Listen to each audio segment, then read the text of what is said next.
Hi hello வணக்கம். இன்னைக்கு நம்ம சமையலில் கத்திரிக்காய் மாங்காய் வாங்க செய்யலாம்.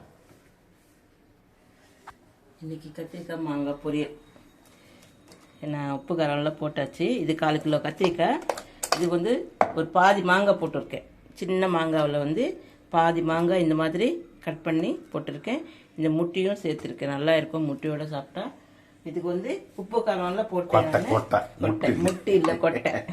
இந்த இவ்வளோ உப்பு போட்டிருக்கேன், பார்த்துக்கோங்க. இதுக்கு மிளகாத்தூள் ஒரு 1/2 ஸ்பூன் மிளகாத்தூள். எல்லாம் முன்னாடி போட்டீங்களா? இதை மஞ்சத்தூள் இந்த 3 தான் போட்டேன். கொஞ்சமாக தண்ணி, ஒரு 1/2 டம்ளர் தண்ணி ஊற்றி. இது தக்காளி வெங்காயம் எதுவும் தேவையில்லை. இந்த புளிப்பை போதும், நல்லா இருக்கும். இப்போ மாங்காய் சீசனில் ஒவ்வொரு விதமாக செஞ்சு சாப்பிடலாம். மாங்காய், கத்திரிக்காய், மாங்காய், முருங்கைக்காய் அந்த மாதிரி பார்த்துக்கோங்க. 1/2 டம்ளர் தண்ணி. இதுக்கு விசிலெல்லாம் வைக்க வேண்டாம்.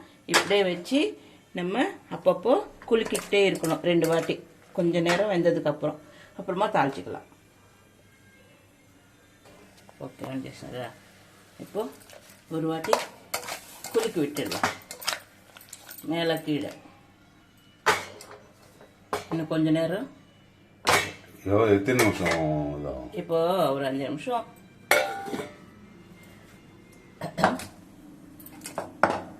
வெந்து போச்சு. இது ஒரே வாட்டி அப்படியே நம்ம எண்ணெய் ஊற்றி தாளிச்சு ஒன்றா போட்டு கூட வேக வச்சுக்கலாம். அதை விட இது கொஞ்சம் சீக்கிரமாக முடியும் வேலை. அதுக்காக தான் இப்படி மாங்காய் போட்டு கத்திரிக்காய் போட்டு கொஞ்ச நேரம் முதல்ல வேக வச்சு அப்புறமா தாளிச்சுக்கிறது. எண்ணெயும் கொஞ்சமாக பிடிக்கும், பார்த்தீங்களா? கொஞ்சம் எண்ணெய் போதும், நிறைய எண்ணெய் தேவையில்லை. அதுக்கு சீக்கிரமாக செய்யலாம், வேலை முடிஞ்சிடும். மார்னிங் டியூட்டிக்கு போகிறவங்களுக்கு இது ரொம்ப யூஸ்ஃபுல்லாக இருக்கும். அவங்களுக்கு கொஞ்சம் வடகம் போட்டால் நல்லா இருக்கும். கத்திரிக்காய் மாங்காய் பொரியலுக்கு வடகம் போட்டுக்கணும்.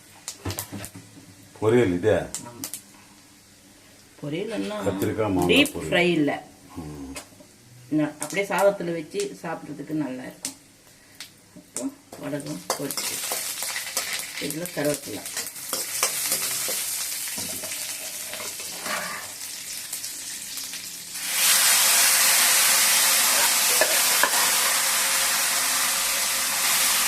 நல்லா இருக்கும் டேஸ்ட்டு. கத்திரிக்காய் மாங்காய் போட்டு இந்த மாதிரி செஞ்சீங்கன்னா இது தக்காளி வெங்காயம் தேவையில்லை. தக்காளி போட்டு நல்லா இருக்காது, இன்னும் புளிப்பாயிடுங்க. எதுக்கு? நம்ம மாங்காவிலே புளிப்பு இருக்கும், பார்த்துக்கோங்க.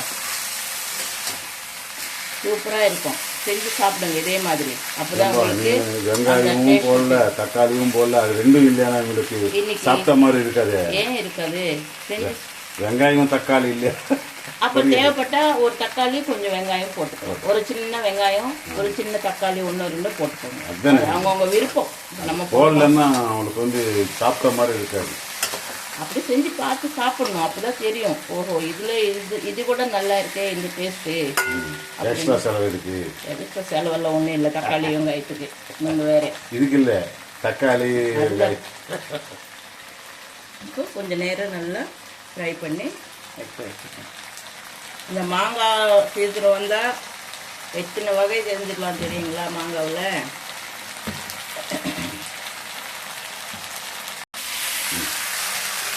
பார்த்தீங்களா? சூப்பரான ஃப்ரை ரெடி. கத்திரிக்காய் மாங்காய் போட்டு தக்காளி வெங்காயம் உங்களோட ஆப்ஷன். வேணுமுன்னா போட்டுக்கலாம், இல்லைன்னா கொஞ்சமாக ஒரு தக்காளி ஒரு சின்ன வெங்காயம் நறுக்கி போட்டுக்கோங்க. இல்லை ஒன்றா போட்டு வேக வச்சுட்டு இந்த மாதிரி தாளிச்சிக்கோங்க, சீக்கிரமாக முடியும். இல்லை ஒரே வாட்டி எண்ணெய் ஊற்றி தாளிச்சிட்டு அதிலே கடாயிலேயே நம்ம ஃப்ரை பண்ணிக்கலாம். ஆனால் அது அப்பப்போ கிளறிக்கிட்டே இருக்கணும், அடி பிடிச்சா வேஸ்ட் ஆகிடும். இந்த மாதிரி முதல்ல வேக வச்சு அப்புறமா நீங்கள் ஃப்ரை பண்ணிங்கன்னா சூப்பராக இருக்கும். நல்லா செய்து இதே மாதிரி செஞ்சு சாப்பிடுங்க. இந்த மெத்தட் எப்படி இருக்குன்றது உங்களுக்கு ஈஸியான மெத்தடு, அதுக்கு தான் நான் சொல்கிறேன். அப்படி செஞ்சாலும் இப்படி செஞ்சாலும் ஒன்று தான். ஆனால் இது கொஞ்சம் ஈஸியான மெத்தடில் நான் செஞ்சு காட்டுறேன். இதே மாதிரி செஞ்சு சாப்பிட்டுட்டு லைக் அண்ட் ஷேர், சப்ஸ்கிரைப் மட்டும் பண்ணாமல் மறக்காமல் பண்ணுங்கள். ஓகே.